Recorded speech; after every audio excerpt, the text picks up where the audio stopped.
if there are going to be people who are making decisions about how an AI that interfaces with billions of users a day speaks, its mental categories, its gender categories, its kind of conception of reality and human community. If there are going to be a room full of people making calls about that, I want to know who those people are. Hi everyone, I am Oliver Crow, a second grade student and an aspiring YouTuber, and you're listening to the Vance Crow Podcast. Welcome back to the podcast. I'm glad you're here. Today, we interview John Stokes, who was the founder of a magazine called Ars Technica, which was a tech blog that talked about all sorts of cutting-edge things. John left that now, and he writes for himself at johnstokes.com, but he talks about all sorts of things that I am super interested in. We talked about the semiconductor supply chain problem, really the supply chain in general, where this is going to impact consumers. And we got into all sorts of discussions about inflation and woke culture writing in things onto artificial intelligence. And we even had a conversation about Bitcoin and cryptocurrencies and how the grain markets might end up using these technologies. This was a fantastic conversation. I've been waiting weeks to do this interview, and John did not disappoint. Before we get to that, I want to bring up the Articulate Ventures Network. This is a place for people that listen to the podcast that want to find other people that listen to these types of interviews, like exploring ideas, like hearing ideas with people that you do and even don't agree with. And it's a private place. It's away from the tragedy of the commons where everybody's yelling about things. Instead, we have a small, tight-knit community of people that have amazing conversations. We do a thing called the Circular Firing Squad, where we pick out debatable topics and people join, and we have a really good debate where everybody leaves learning something and not feeling bitter and angry at other people that were in the debate. The other thing we do is monthly shared experiences. And this last month, we decided we were going to do a move challenge, and the network moved over 1,000 miles. Meaning that every single day, the most that you could get would be 5 miles. Some people walked it, some people ran it, biked it, whatever. But people every single day used it as motivation. We had people saying, I lost weight. We had other people saying, I used the chance to call and connect with people I haven't talked to in a really long time. And other people saying, I learned all about my neighborhood and got to walk with my kids and do all kinds of fun things. So it's one of those places that if you've been looking for a community and you like the types of podcasts that I put out here, the types of conversations that happen, you might consider joining the Articulate Ventures Network. You can do that by going to network.articulate.ventures. And there you can sign up for a month, just try it out, or you can sign up for a year. We would love to have you. Well, without further ado, we're going to head to this interview with John Stokes. John Stokes, welcome to the podcast. Thank you. So, John, you ran a website called Ars Technica, which is how I learned about you oh so long ago. But lately, you've been talking about all of the challenges with supply chain, specifically around things like microchips coming out of Taiwan. And so I thought, man, I would love to have you on. This is a very timely topic. The article that you caught my attention with most recently was how difficult it would be to just pick up the manufacturing from Taiwan and try and move it to a place in the United States. Can you kind of summarize what your point was there? Because I think a lot of people don't realize just how complicated that is. Sure. So semiconductor manufacturing, it's not like it's not as modular as some other kinds of manufacturing, or as you might think intuitively that it is. So if I need a shovel, I can go to Tractor Supply and I can buy a shovel from one brand. I can go to Home Depot and buy a shovel for another brand. And like, that's an input into whatever I'm doing on my property, right? If Apple needs a chip, they can't just pick from a menu of people that make chips to their spec and be like, you are going to make this chip for me this week. When Apple comes up with a design, the design targets a particular process that belongs, it's proprietary to a manufacturer, and it targets it specifically at a fab and a factory, and the whole bit. So Apple, if Apple loses access suddenly to TSMC, Apple can't just snap its fingers and be like, well, we're going to just move this to Korea. And, I will send them the files for my microchips, and Korea will spit out the microchips. Samsung will begin spitting them out instead of TSMC. So that's part of it. Another part of it is that all the inputs into high-end semiconductor manufacturing are global. So there is a Dutch machine that's used. There are German lenses from Zeiss. There's American software and tooling, and all that stuff goes into a particular process for a particular manufacturer. So on the inputs to the process and on the outputs to the process, it's a fully baked cake, is what I said in the article. So if you've got a fully baked cake, the whole thing is like this. That's the semiconductor supply chain, and it's all wired together in a certain way. So you can't just swap out a part here and a part there. TSMC can't just be like, well, I was getting this critical tool from Zeiss, this lens, but now I'm going to get it from this other guy that makes it. We're just going to swap that out. And Apple can't just say, I was getting these chips from TSMC, but now I'm just going to get them from South Korea. Like, that's a process. Like, that's a whole, that's called retargeting. All of these things are really stitched together and baked in. So if something happens to one component of that whole complex network, then you kind of got to start over and like rebuild a big chunk of it. So if something happens to TSMC, Apple kind of has to start back over, retarget a new process, come out with new plans and new files and tweak its design to work on some other process. If TSMC loses access to one of its suppliers in Holland, let's say that China captures Taiwan and says, we own TSMC now, we are the boss of TSMC. And the USA says, well, okay, we don't want the CCP, the Chinese Communist Party, we don't want them to have access to this leading edge chip tech. In Germany, don't do business with TSMC. In Holland, don't do business with, cut them off, Then TSMC can't just be like, okay, well, I've been cut off by Europe, I've been cut off by the US, I will just get my pieces from elsewhere and keep going. None of that works that way. So when this system breaks, the whole thing breaks from soup to nuts, right? The whole thing kind of disintegrates and has to be completely rebuilt. And this is going to take time, like maybe even years, depending on what's broken and what the cause was. So the point of that article was to. Sure. Well, I was just going to say, it reminded me of you can't just start a blue water navy, right? Like the British have such a huge advantage because you have to, it's not just the parts and all of the things you're talking about, but the know-how and how to work and integrate these things. So it's like your point, years and years it could be, because it's not like you can just be like, oh, we used to have an army, now we're going to just put them on ships and there'll be sailors there. It doesn't work that way. Right. It's a whole, yeah, exactly.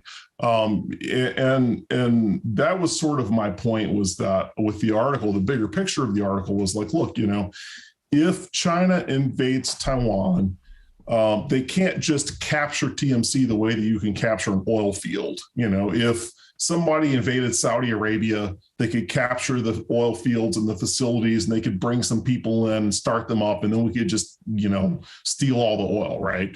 Like, semiconductors don't work that way. So if China captures TSMC, first off, it could be that some of the facilities are going to be damaged from the invasion. It's likely that some of the facilities would be damaged from TSMC, because if the Chinese keep using this acronym, who is TSMC? TSMC is Taiwan Semiconductor Manufacturing Company. So Taiwan Semiconductor Manufacturing Company is, right now, they share process leadership with I believe Samsung, if I'm remembering correctly, and that means that they make the most advanced semiconductors. Now, Intel is close. Intel will be up with them in another, maybe a year or two. But Intel has lagged those guys. And so if you want the most cutting edge, ARM based, which is a certain kind of architecture, semiconductor, like for the iPhone or for the Mac or something like this, or for a phone, TSMC is your top choice. It's been fascinating. On Twitter the other day, I decided, hey, I'm going to just post a question. On a scale of 1 to 10, how much has supply chain disruption impacted your life? And a large portion of the people I interact with on Twitter are farmers. And I was expecting 2s and 3s. I was expecting to be like, it's kind of a pain. I got more than 60 responses that were like 8 or 9, and people saying it would be a 10, except for I think it can get worse. And this is something I don't think regular consumers are feeling, because you're sitting at home, you want some pens, or you want a chair, or any kind of piece of equipment. You go on Amazon and they only show you what they have, right? So you don't see the empty shelves. And my sense is, because farmers don't have as easily, as readily available alternatives, they're feeling it first, but that this is coming to consumers.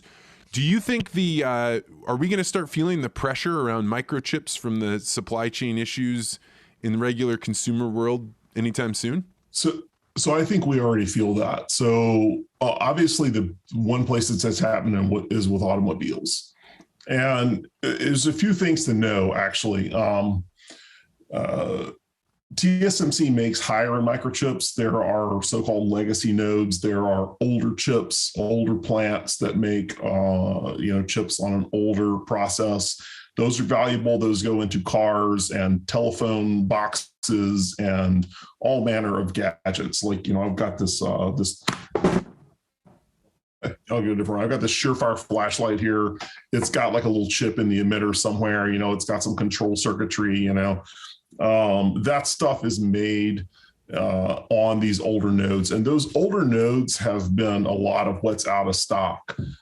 So we haven't really felt, from my understanding, the true impact of TSMC's oversubscription and kind of overfill of its order book yet in the consumer market in a big way. Possibly in some high-end auto type applications where there's a car and they're trying to stick a nice a high-end processor in that car for some reason, and then that's not available. So that's a place where you feel it directly. We're going to start feeling it directly in the fall with Apple. Apple has already announced, hey, look, we're going to have availability problems with our iPhones and with our Macs. Those high-end semiconductors are also an input into different other kinds of processes upstream. So you might use a computer that's based on one of those to design a part or to manufacture a part that goes into some industrial process. So if you're not able to get that part out or design that part or make a new part or replace that part because you can't get that chip from upstream, then you can't give it to the guy downstream. So a lot of the shortages that we've had in consumer electronics so far have been from the older legacy nodes and not yet from TSMC. We have not yet seen what it would look like if TSMC went offline. And what's going on? Is it just that they're not able to get them into the container ships to get them out, or have they actually slowed down production? No, they haven't slowed down production. They're pegged out, man. They're producing more chips than they ever have. There is a lot of, and this I'm not super clear on what's going on, me personally, but there's one phenomenon that is definitely at work is so-called phantom orders. So what happens? This happens in all kinds of shortages. We saw this in firearms with the periodic, firearm sales spikes, the Obama panic, and then, some of the other panic buying, where a consumer wants, like, say, 10 widgets, or not a consumer, a supplier. A supplier is a widget retailer, and they need 10 widgets for the inventory. So they call the widget maker and they place an order for 20, or they call 5 people that make those different widgets and they place an order for 20 at each one, hoping that somebody will get them 10 widgets, or this guy gets me 1, this guy gets me 3, this guy gets me 2. And at some point, they're able to collect up enough widgets to meet demand, right? So what they've done is they've created these orders that they don't really need to fill. They're looking for 10. And so they've ordered like 100 from different vendors just in hopes of getting 10.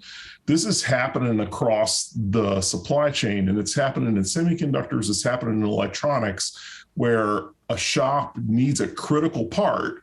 And so they just try to put in a panic order of like a bunch of these, right? And so what happens when you're a vendor is you can't tell all those orders look the same.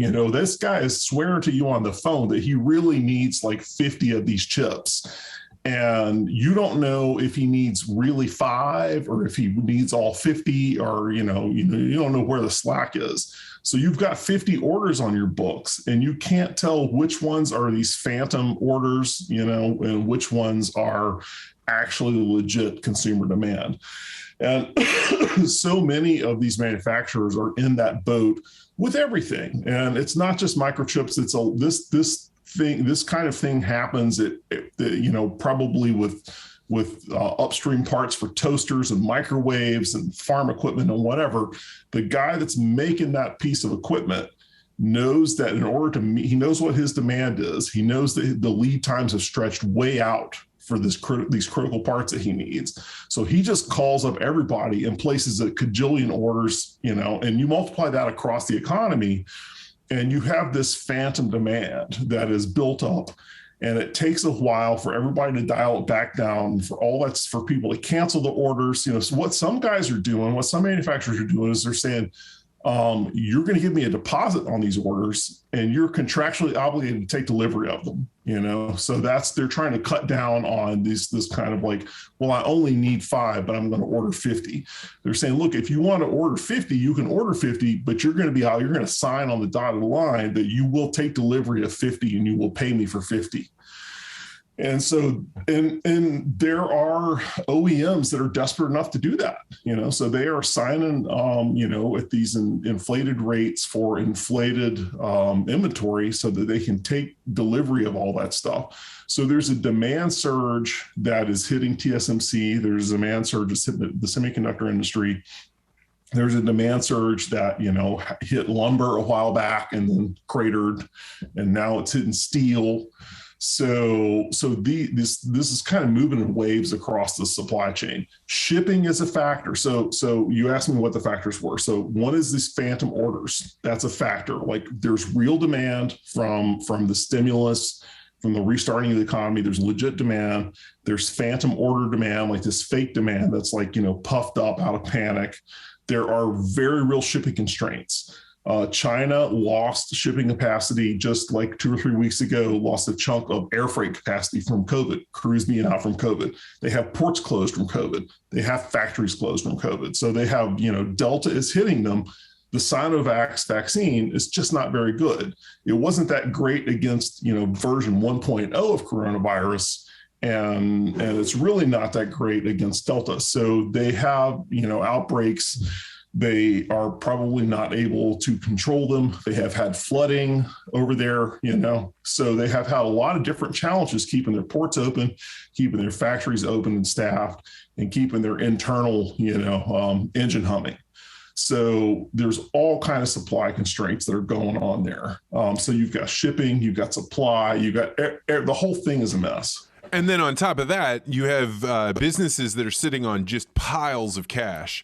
And they have so much. I work a little bit in the banking industry, and one of the biggest problems that they have is normally you go out and give loans and you got to keep your deposits coming in so you got plenty of money to be able to loan out. Well, that's not the problem now. Now the problem is the amounts are so high because people were saving cash, they weren't building. And if you're not making capital, like large scale, build out a factory or build out more infrastructure, then what are you going to do? Well, you have money, but you don't have supplies. You're going to be willing to pay a much higher price for it. So then that only accelerates the the weird way in which prices increase and the phantom orders all combine together. It seems like a perfect storm, on top of the fact that our ports were a little bit jammed up, and now we've got a giant hurricane rolling through Louisiana. So just knock out all the freight that was coming into and out of the Mississippi River, and that's all gone now too. This is what natural disasters accepted. This situation that we're in now was foreseeable and foreseen when we started the lockdowns. Now, people have their opinions on the lockdowns. I supported them on the public. I might as well cop to it because I was on Twitter supporting them early on. By May, I was like, yeah, this isn't working. We should stop doing this, or we should make them more targeted because we can't just keep locked down. But, back when it was 2 weeks, 4 weeks to flatten the curve, I was like, yeah, sure, we can do this. But it was also clear that the economy and the supply chains, they're not like a machine that you can turn off and then flip back on and whap it on the side and it boots up and it starts going again. This is a complex interconnected system. So we knew that even locking down 4 weeks, we were doing damage to this. We were breaking this system in ways that, because it's self-organized. So nobody sees all the pieces. Nobody has complete visibility over the whole supply chain. That's why you and I are here talking and trying to puzzle together what's going on. And I'm getting DMs and you're getting DMs and everybody's trying to piece together what the supply chain situation looks like, because we're not China. Nobody has visibility over the whole, all the flows, right? So it's a market, and our market economy is that way. It's this complex, self-organized ecosystem, and we turned it off just suddenly. And so it was really clear, and I have a number of Twitter threads about this, and I'm pretty sure I wrote about this for theprepared.com, that when we went to open it back up and turn it back on, we were going to see massive dislocations because everything is out of sync. You got consumers showing up with cash, but there's nothing to buy. Then you got things to buy, but there's no labor to build with, and then you've got, all these different parts and pieces have to start to come back into some kind of alignment. So the supply chain is like a microcosm of everything that's going on with like restaurants and McDonald's and, the labor market and just pretty much everywhere. The whole situation is such that everything is trying to knit back together as fast as it can. From this state of being paused, because none of this was designed to be paused. No part of the modern economy was designed so that you could press pause on it and just everybody take a month off or like 6 months off and then flip it back on, and then we're all just rolling again. It doesn't. None of it works that way. And you can get these weird perceptions, right? Where you're like, hey, we handed out a bunch of PPP, or we made it so people didn't have to go into work, and like, look, everything was fine. But what you don't realize is the startup again. So one of the knock-on effects I think people are not aware of is there's not very many fast food workers right now. So if you're a long-haul truck driver and you only have so many hours you have on the road from the moment you turn that truck on to when you've got to turn it off, in the past, fast food was a critical component of the way that we got goods delivered, because we have these really strict rules on how long somebody can be out there.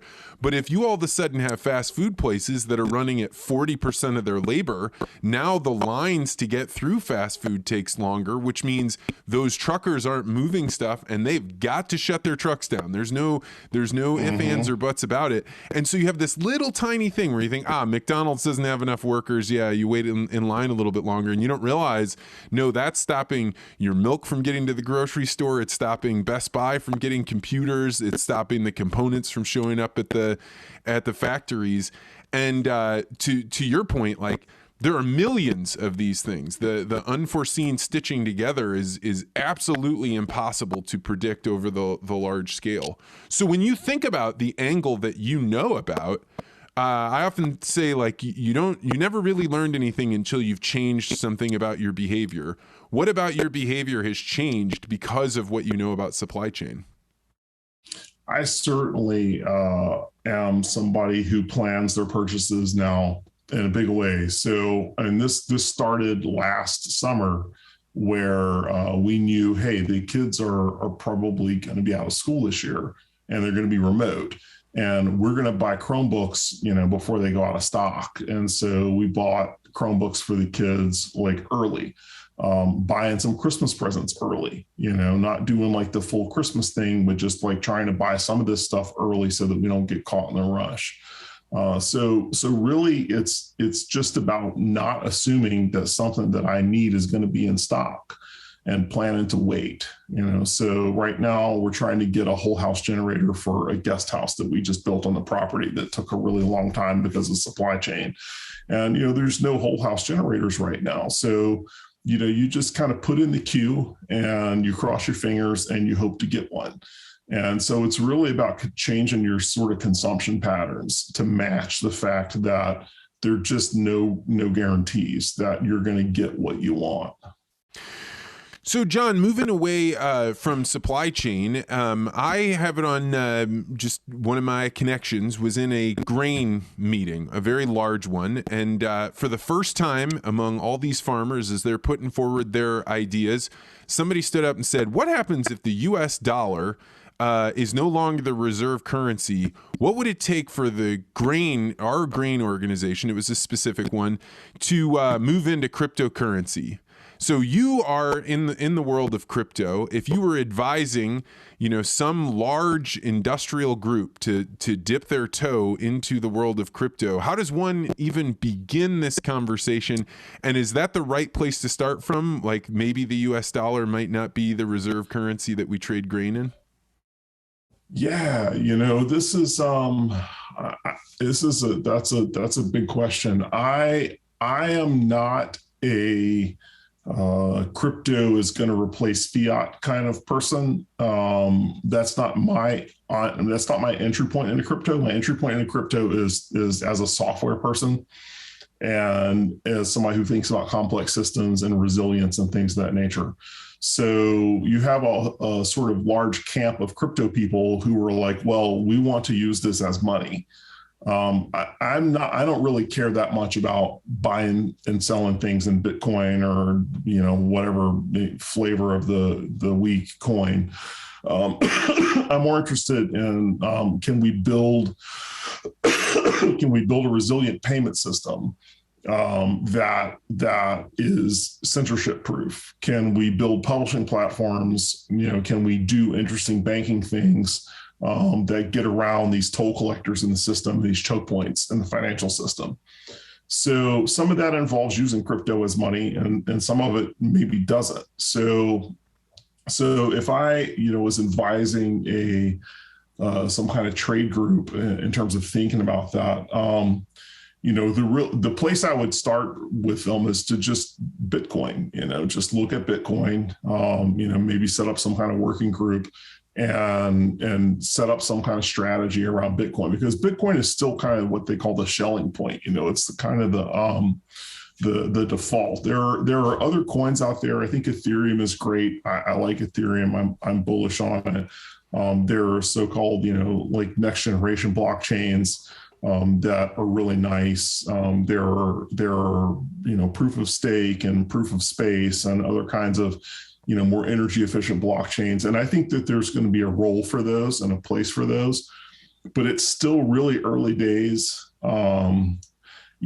If you're going to make a bet on VHS versus Betamax, it's like too early to make that bet. But Bitcoin is still like pretty good. It's like a pretty safe, consensus pick, and it'll kind of get you started. So that's kind of like how I approach it.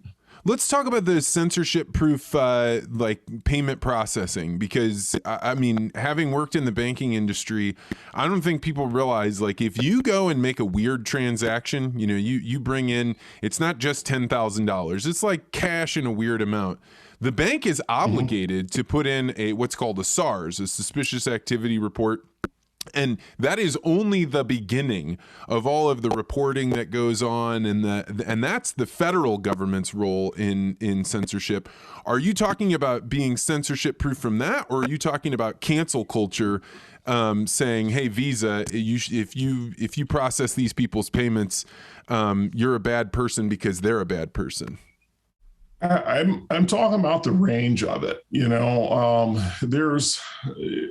I've run into some of the stuff myself. Like I have an LLC that I use that has the word Blaze in the name of it because I was going to build like a messaging platform at some point, back in 2010.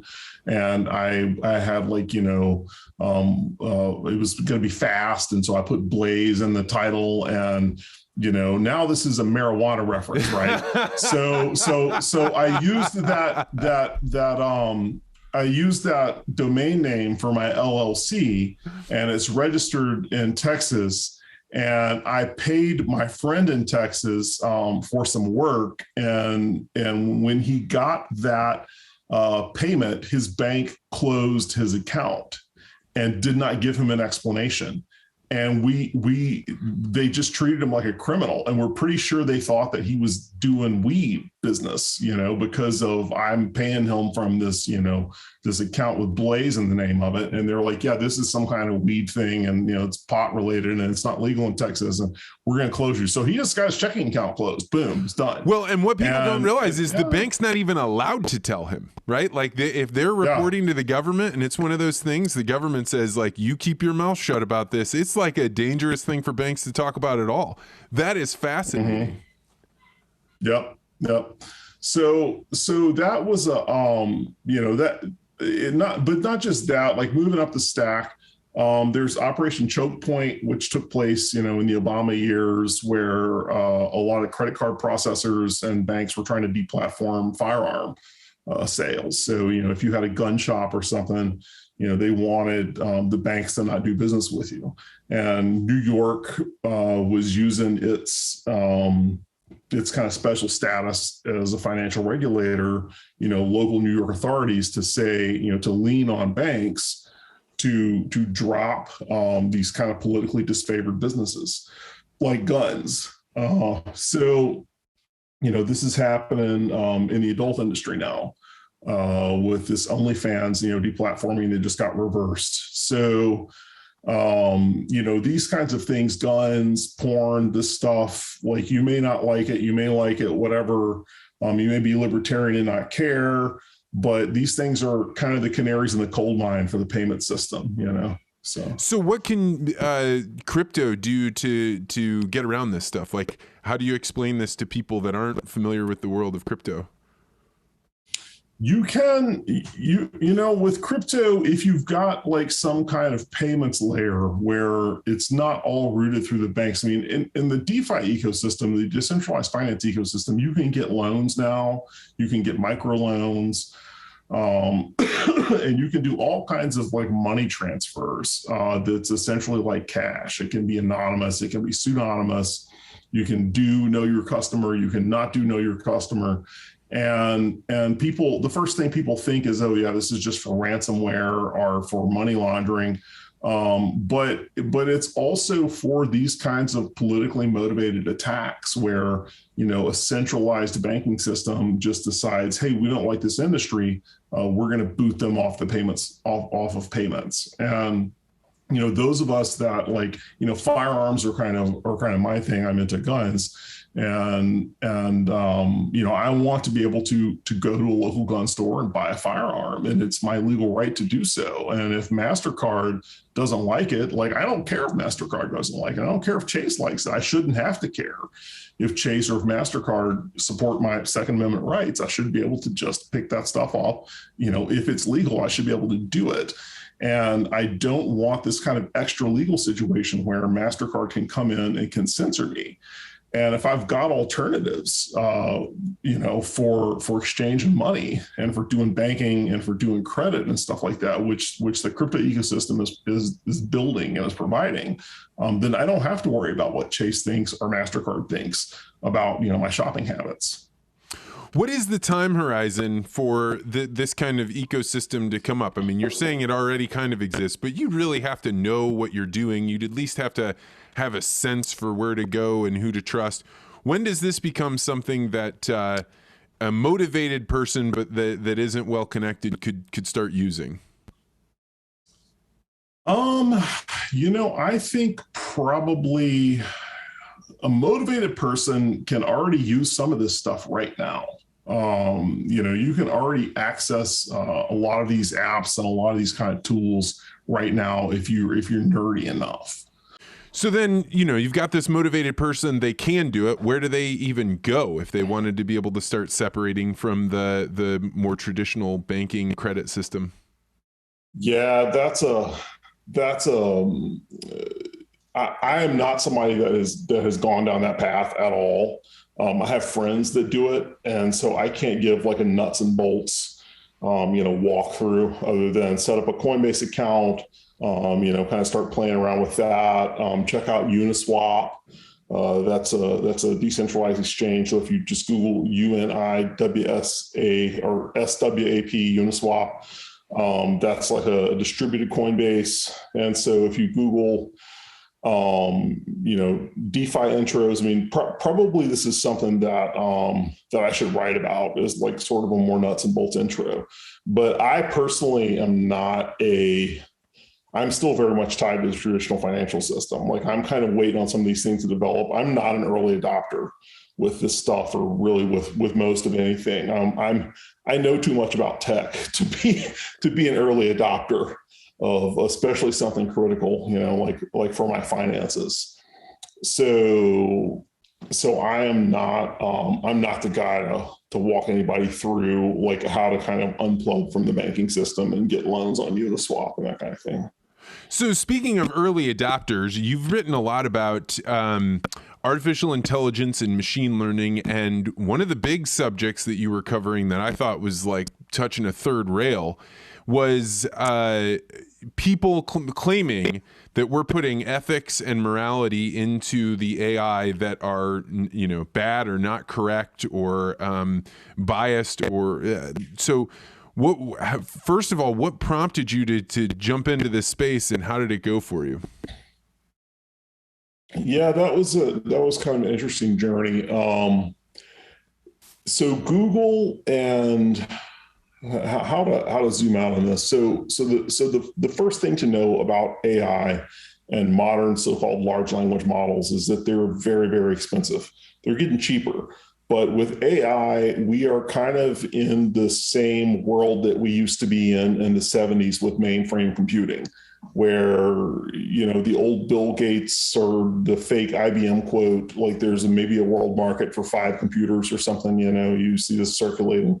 I don't know that it's real, but I mean, there's like, a handful, a single digit number of really big, massive AIs that are at Facebook, that are at Google, that people can train and can use. So because these things are so resource intensive, to deploy a really big model takes the resources of a Google or a Facebook. And because there's so few of these really big, massive models, and they're at these critical points, like Google is a critical node, is a critical entity in our life. We search Google, we get YouTube, Google owns a lot of things. A lot of us do mail through Google. Facebook owns another big piece of our existence. So because these things are at these critical points, the AIs and the shape of the AIs that they use matters for billions of people. So if you've got a platform with 2 billion people on it, and you've got an AI that's curating a news feed, or that is, interpreting language or producing language for people to interact with, and it's, when you tweak that, you've tweaked it for 2 billion people, and so that matters. And so what's happened is that there are so-called AI ethics people that have been hired at these platforms. And so they bring their ethical considerations to bear on these AIs and the rules of governance and their design. And so they are concerned, I think correctly, with what kind of world are these AIs helping to create? What are the ethics of the use of language? What are the ethics around communication and curation and filtering and stuff? What are these AIs doing to the users, to 2 billion users? What are they doing to their minds? What are they doing to the way that they talk and think and act? And what do we want them to be doing? So these are all questions that matter, and they matter a lot because there are so few of these AIs that affect so many people and touch so many different minds and eyes and screens. My issue that what I came to be aware of when I started to study this was that all of the people that are doing ethics at these companies, they fit a very specific profile. And you can probably guess what their ethical framework is. It is what we would call on Twitter woke. They are not Buddhist ethicists. They are not Catholic ethicists. They are not Muslim ethics people. They are woke ethics people who have their norms and values formed by the internet and by Twitter. These people are often not trained in ethics. The leading lights of AI ethics are linguists and engineers and computer science people who don't even have like a formal background in like a faith tradition or, like even I think a graduate level ethics class in some cases. Not that I want to gatekeep and say that those are the only people that get to have opinions about ethics, but my point just being that like you take these engineers and now all of a sudden they have this brief of like, we're going to govern the ethics of these complex systems and of these AIs. And so then my question was, where do their ethics come from? I personally am a Christian. And so I'm wondering, am I represented in when there's a meeting at Google about the ethics that govern the AI that touches billions of users? Is there a Christian in the room? Is there a Muslim in the room? Is there a Buddhist in the room? Often the answer is no. There are a bunch of people with no formal ethical training who are having opinions and publishing papers about ethic, and all their ethics are woke. And in some cases, I don't like them. I don't agree with them about how the world should be ordered. I don't agree with their values. I don't share their goals. I don't honor their prophets or worship their gods. And, they're the ones that get to be in this room and have these meetings and have these opinions about how these platforms are governed. So that was kind of the questions that was the impetus for me to start looking into this and to start asking questions about it and to start kind of wondering, like, what are we doing here? So, John, what does it mean for you to have your ethics in the room and to be counted? Well, here's an example. Some of the papers that are published on these large language models. So a large language model is a model that can, for some definition of understand, can understand English or some language, French, whatever it's designed to work with. Let's just say English. So Google has a large language model, and when you type in a search, Google tries to understand what the words meant. It's not just keying off of certain keywords and things. That was 20 years ago. Now it's trying to understand, what is this sentence? What does this person mean? When they type Mary had a little lamb, do they mean she had a pet lamb that was small, or does it mean that she had a little lamb and a little peas and a little, is she eating? Is that what that, they're trying to pull in all the context of the language and understand what the sentence means. And what happens also with these large language models is they can go the other way. They can produce English. So there are large language models now like GPT-3 that can write an essay on a topic if you give them a prompt that is, you can't tell that a human didn't write it. And in fact, one of the first essays I read on GPT-3, it was about GPT-3. It was a description of it and how it worked and what it did, and some philosophical discussion of whether or not it really understood language. It was written by GPT-3 and I didn't know it. I thought, well, this is a pretty good essay. And it was only like later that I came to understand this essay about GPT-3 was written by the AI, and it's actually quite decent. so you've got these machines that are understanding language and they're producing language. So a lot of the woke discussions are, and some people don't like this term woke. I don't know that I like the term woke. I don't have a better. It's a pattern language. We understand what you mean. Yeah. But I'm gonna say woke. So some of the a lot of the woke disputes are around language. Birthing people instead of pregnant women or something like this, right? So this is a classic. This is a good example. So then you'll be like, is there a point at which when I type into Google, resources for pregnant women, does Google say, did you mean resources for birthing people? And autocorrects my it's like, there are people that would like to see that happen. There are people that would certainly like for Google to slap you and to say, no, we don't use that language. Or we're just going to show you, instead of, we may not correct you, but we're going to show you a bunch of birthing people stuff. And if it is aimed at pregnant women, that's going to go further down in the results. So this is the thing that happens in some of the AI ethics papers is they complain. They're like, well, look, these Google results are gendered and they really should be non-binary.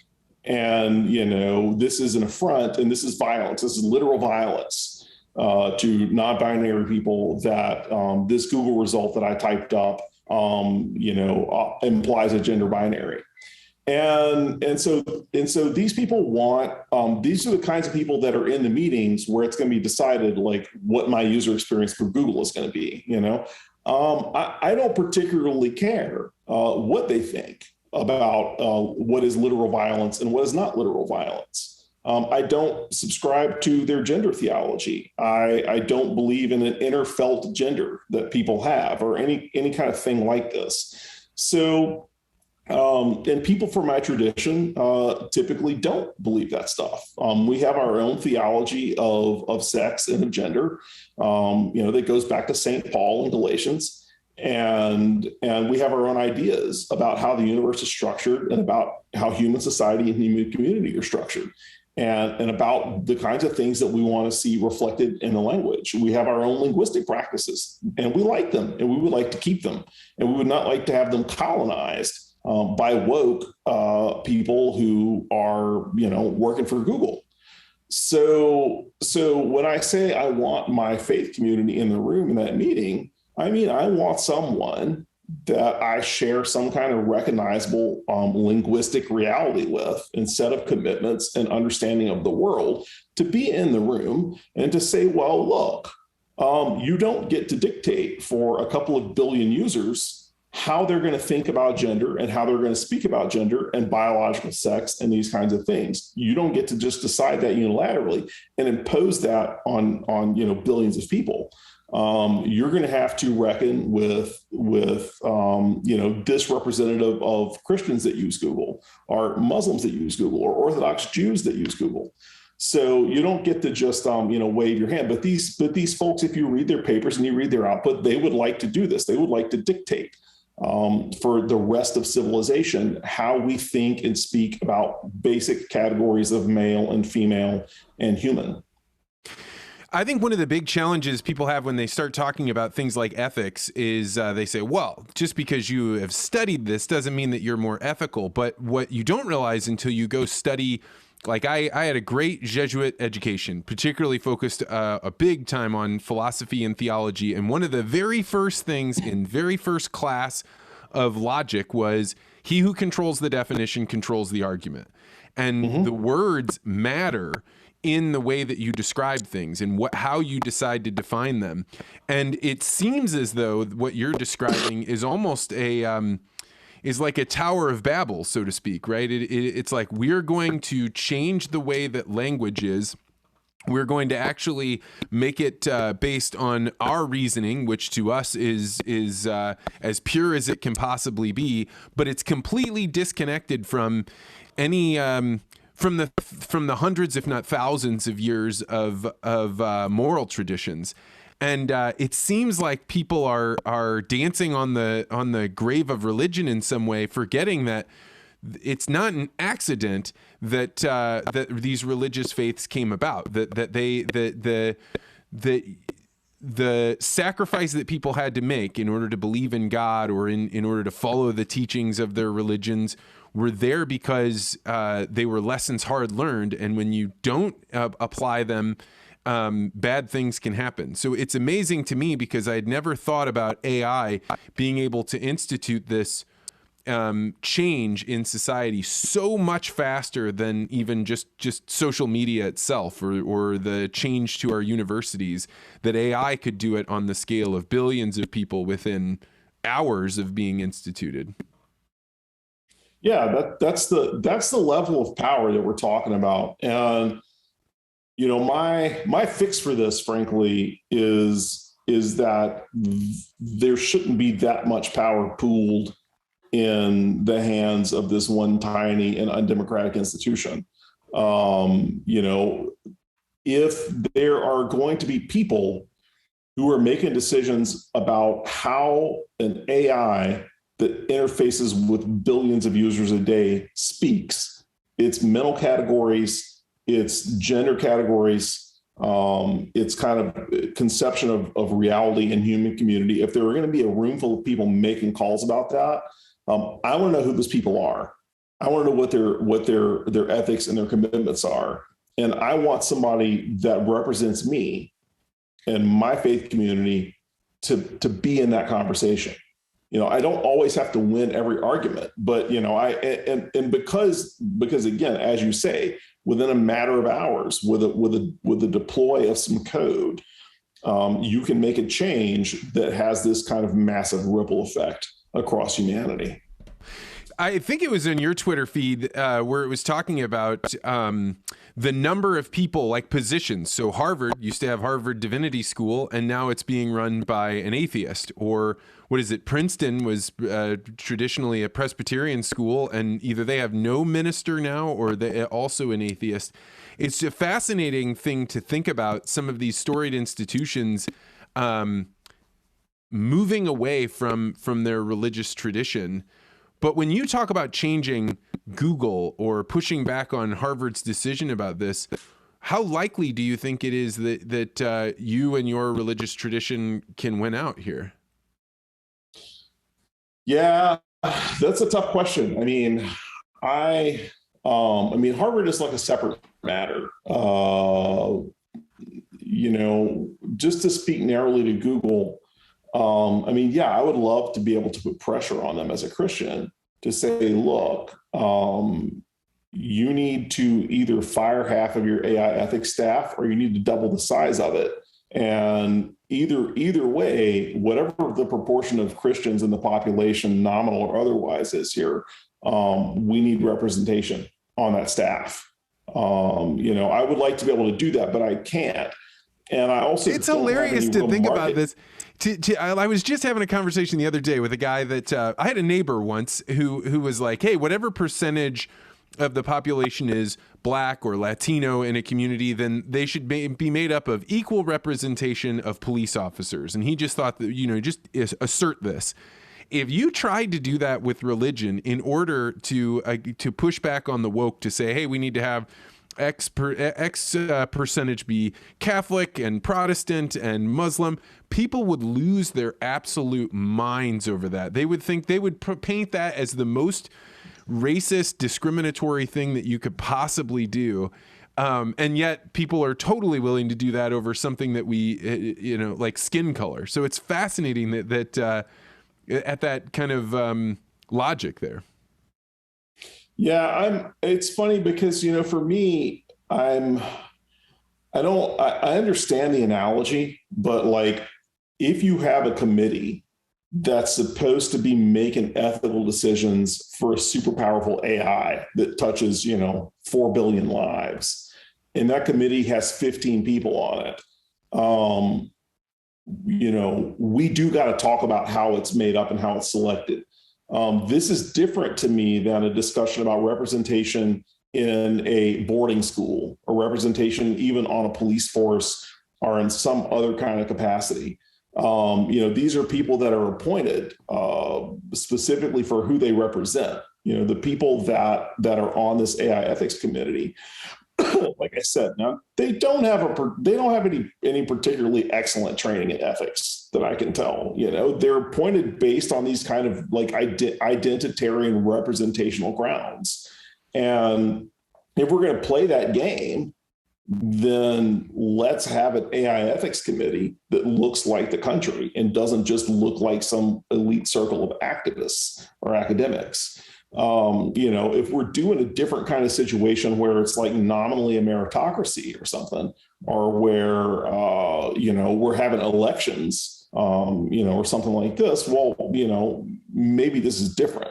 But yeah, I mean, so I can see where people make this analogy, or where one would make this analogy. But for me, like, this is a pretty narrow and weird case. It's a private company, and the decisions made around ethics and AI are touching billions of lives, and they're being made by, like, at least I want to know who's making them and what the process is. I want to have some visibility there. But, I can talk this way, but none of this is going to happen. Realistically speaking, I can make all kinds of fantasies about, I want to see a Catholic theologian or a Pentecostal theologian or, a Buddhist or a Muslim theologian on this AI ethics committee. And, I have no leverage, and like no one has any leverage because these companies are essentially monopolies, and they're quite well entrenched. So the only thing that's going to happen is we're going to have to move to alternative platforms. The market is going to have to speak in some way. And this is part of what interests me about crypto. And it's related to this AI ethics stuff. Like, I am pro decentralization. I have historically been pro antitrust. I've been like, well, we should just break Google up. We should just break Facebook up. But I'm even happier to say, well, we should build alternatives to Google and Facebook, that are decentralized and to where no one person controls it. So these things are kind of possible in the world of crypto. Do you think AI is dangerous overall? Do you think the sum total of the good that will come out of it will outweigh the potential dangers of the things you're talking about, or even other dangers associated with AI? Yeah, that's I think AI can be dangerous, and it certainly is likely to be dangerous. Not in a Skynet kind of way, but I'll tell you the imminent pressing danger of it. And I am pro AI and AI development. I'm not advocating a lot of legal restrictions yet on it, because I think that we may innovate our way out of some of what I'm about to describe. When you have the legal system, there are judges all over the country. People elect their judges. Some of them are appointed. There's a slow process of negotiation, and it's human.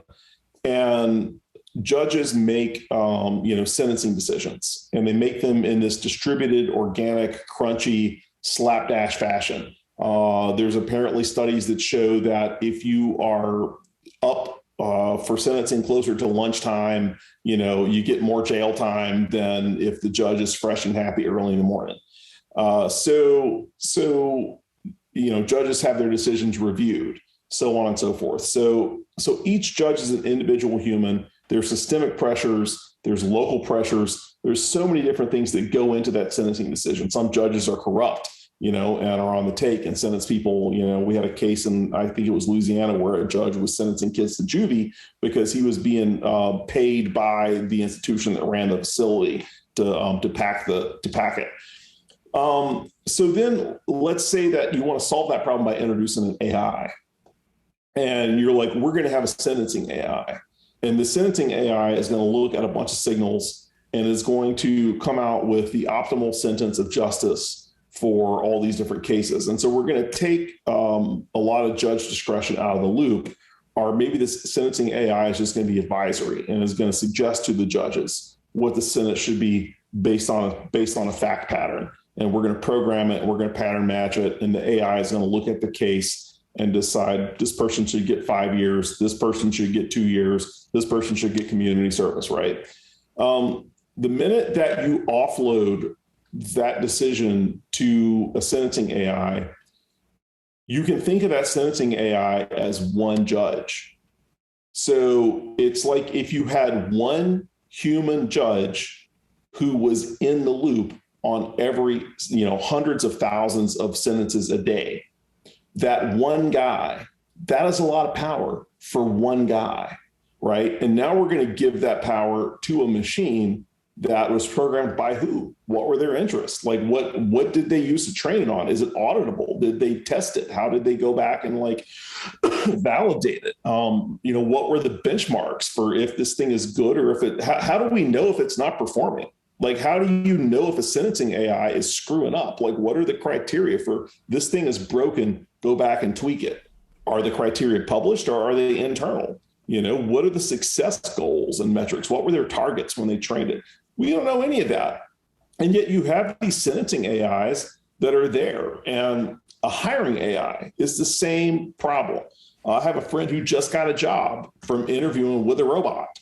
And, you've got this, instead of just hundreds of thousands, millions of HR managers out there giving an interview, imagine that you've got one super powerful superhero HR manager who was able to clone himself and be everywhere at once. And all of his foibles and all of his shortcomings and blind spots and biases and, every limitation that woman or man has as a hiring manager is now replicated across the entire economy into millions of hiring decisions. Is that what we want?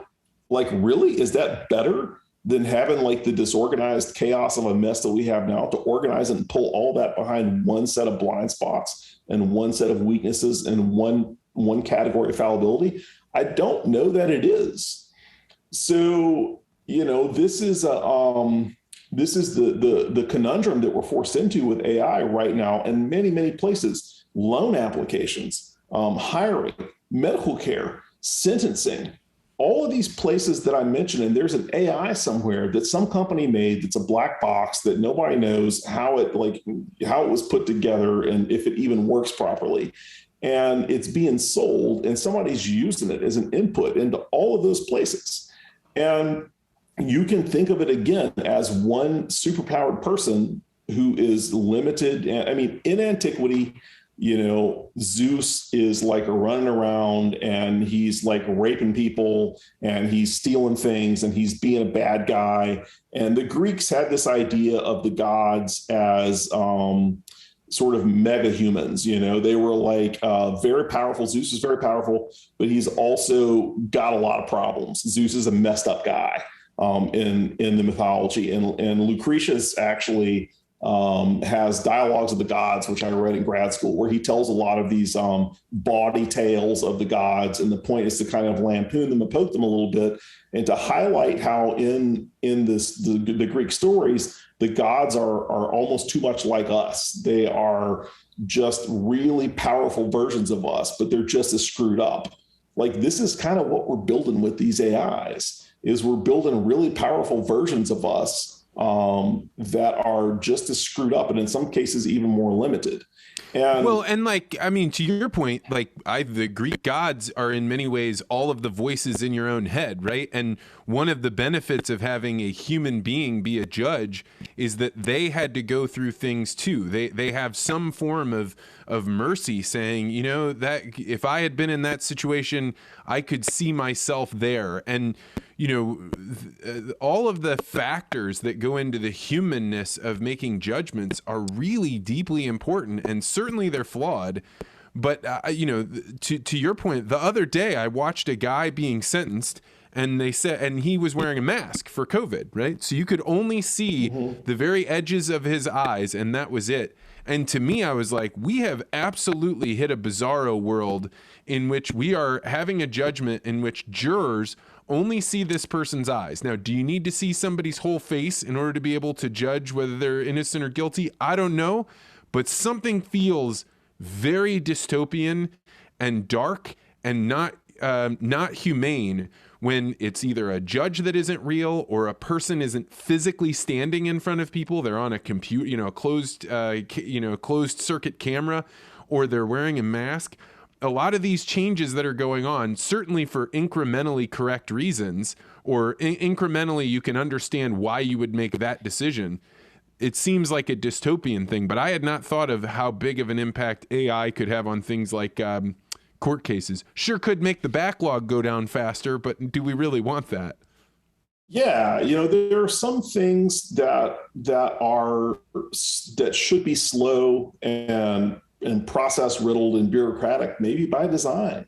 People think that that's a bug, but maybe it's a feature. Maybe the slowness of some of these human systems and the fallibility and the unevenness of some of these human systems is a feature, because what happens is that we don't have an agreed upon concept of justice in this country, and prior to the rollout of these mega godlike AIs, we didn't necessarily have to. We could have local justices and injustices. You could have a regional concept of justice where certain things happened, and you could have people in another region who were like, yeah, I would never want to live there because you can't get justice. But then somebody else is like, well, the judges are this way, and so these things could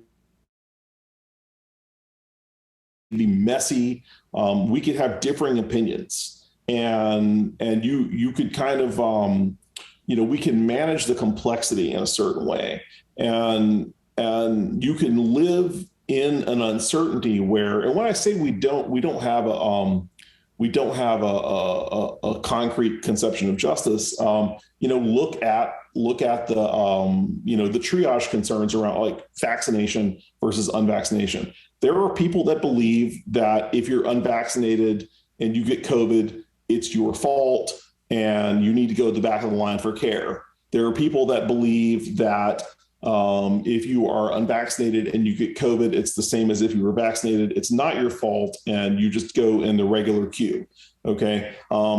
Not taking a side on that, just saying these are real views that you've encountered. I'm sure I've encountered these views in COVID. So you've got conflicting and fighting understandings of what's fair. One guy says it's not fair. Like, look, man, I will take a side. I am in the side of, it doesn't matter if you're vaxxed or unvaxxed. If you're in a hospital, you should get care and doctors should suck it up. That said, if I had a kid who needed a bed for COVID, and there was a voluntarily had no medical issues, just decided they didn't want to take the vaccine person, that was in the bed, and there was no bed available for my kid, and the hospital was completely full up of people that had just completely turned down the vaccine, and they decided that they weren't going to do it, and they didn't have any pre-existing medical conditions around it. They just didn't like it. I might be irritated. I might be like, look, man, my child needs a hospital bed. You opted out. You opted not to reduce your risk. Anyway, whatever you think about what I just said, you can see that there's like real, like meaningful conflicts there, man. There's like, I understand both sides of this. I get both sides. I get a parent or a person that has a spouse that needs medical care that can't get it because the beds are full of unvaccinated people. I get that they're angry, that they think that's unfair. I get the other side of it that says, I'm entitled to medical care just like that guy's spouse. I get that too. We are fighting over this. We're in conflict over it as a society. We're probably not going to resolve this. What happens in the legal system is when you have those kinds of conflicts, you can have a situation where in one area in Chicago, they resolve it one way. In New York, they resolve it a different way. In Texas, it's different. So if you just can't stand it, you can move around, you can kind of like, you can manage it, right? You can find a place where you can fit. The minute we introduce an AI, it has one set of values. It's going to come up with one single answer to that question. And everybody everywhere is going to use that answer. right? And there's no room for wiggle room. There's no like, well, crap, man, I can't take this anymore. I'm moving to New Hampshire. I can't take this anymore. I'm going to go to the suburbs where they live a different way of life.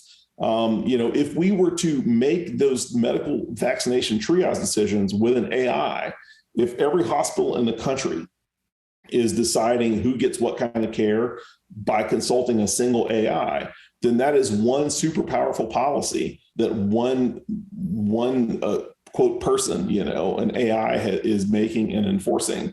And there's no room for that conflict to kind of flourish and for us to work it out the way that we do, the messy way that we do as humans. It's just been decided, boom, like this is the decision, this is the policy, we're going to enforce this everywhere.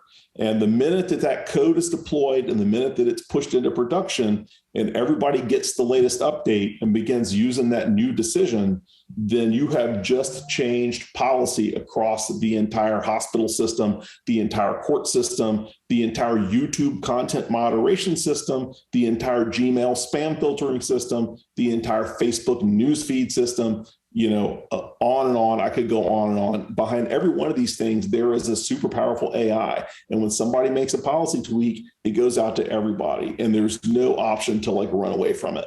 There's no way to change it or just fight it out or work it out. John, I have so much to say off of that, but I want to be respectful of your time. I think you're dead on about that. I am very, very suspicious of centralization for all the benefits that efficiency brings. Everything good comes from the conflict. Everything comes from the order and the chaos mashing together and a new, better answer coming out. And I would love to have you back on, man. This was a fantastic conversation. If people wanted to read the stuff that I was reading by you, how would they go about finding you?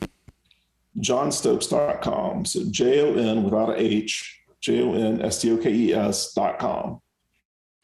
Well, John Stokes, I had been looking forward to this interview for a very long time, and you did not disappoint. So thanks so much for your time, and we'll have you back on again sometime soon. Thank you. Enjoyed it.